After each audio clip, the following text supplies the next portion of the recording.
দিনের শেষে হিন্দু খাতরে মে হ্যায় বলে অমিত শাহজির ছেলের জয় শাহজির বিজনেসে 14,000 গুণ বেড়ে গেল। আর আমার পাড়ার এই এলাকার যিনি হিন্দু ভাই আছেন, যিনি সকালে উঠে মাঠে গিয়ে সন্ধ্যায় মাঠে ফিরেন, তাকে ওই কাজই করে যেতে হচ্ছে, তার কোনো উন্নতি দেখতে পেলাম না।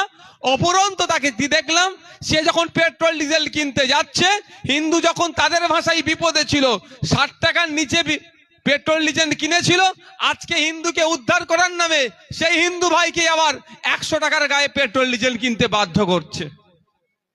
হিন্দু খাতরে মে হ্যায় বলে হিন্দু ভাইকে উদ্ধারের নামে হিন্দু ভাইকে সব থেকে বেশি শোষণ এই আমলে হচ্ছে। 2011 সালের আগে মমতা ব্যানার্জি চিৎকার চেঁচামেচি করে সাচার কমিটির সুপারিশগুলো বা সাচার কমিটির রিপোর্টকে আপনাদের আমাদের সামনে তুলে ধরে এই মুসলমান বিপদে আছে, শিক্ষা, স্বাস্থ্য, কর্মসংস্থান